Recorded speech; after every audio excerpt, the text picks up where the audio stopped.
అనకాపల్లి జిల్లా నర్సీపట్నం నియోజకవర్గం స్థానిక మాజీ ఎమ్మెల్యే ఆధ్వర్యంలో జగన్మోహన్ రెడ్డి పుట్టినరోజు సందర్భంగా రక్తదాన శిబిరం ఏర్పాటు చేయడం జరిగింది. సుమారు 200 మంది రక్తం ఇవ్వడం జరిగింది. ఈ సందర్భంగా మాజీ ఎమ్మెల్యే మాట్లాడుతూ 2011 నుంచి జగనన్న పుట్టినరోజు సందర్భంగా ఈ రోజు వరకు పలు సేవా కార్యక్రమాలు, రక్తదానం వంటి కార్యక్రమాలు ఏర్పాటు చేయడం జరిగింది. ఈ కార్యక్రమం నాతో పాటు నా చిన్న కుమారుడు విజయ్ కలిసి మొదటగా రక్తం ఇచ్చి కార్యక్రమాన్ని ప్రారంభించడం జరుగుతుందని అన్నారు. ప్రతి హాస్పిటల్లో ప్రతి ఒక్కరికి రక్తం అవసరం అవుతుందని గమనించి ప్రజలకు మన వంతు సహాయంగా జగనన్న పుట్టినరోజు సందర్భంగా రక్తదానం శిబిరం ఏర్పాటు చేయడం జరిగిందని అన్నారు. ఈ రక్తదానం మన వంతు బాధ్యతగా వహిస్తున్నామని అన్నారు.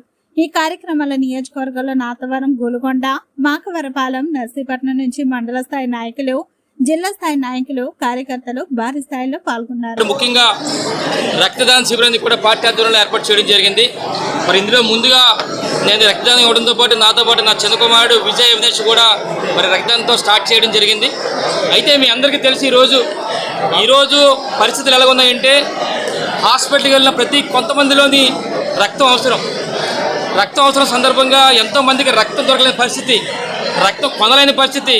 ఇలాంటి పరిస్థితుల్లో మనవంతిగా రక్తదానం చేయాలనే ఉద్దేశం మీద 2011వ సంవత్సరం నుంచి కూడా మరి జగనన్న పుట్టినరోజు సందర్భంగా డిసెంబర్ 21వ తారీఖున నేను రక్తదానం స్టార్ట్ చేయడం జరిగింది. మరి ఆ రోజు నుంచి కూడా ఈ రోజు వరకు 14 సంవత్సరాల పాటు మొదటగా నేను ఇస్తూ నాతో పాటు మా పార్టీ నాయకులు, కార్యకర్తలు, అలాగే స్టూడెంట్స్ అందరూ కూడా ఈ 14 సంవత్సరాల పాటు కూడా మేము రక్తదానం చేయడం జరుగుతుంది.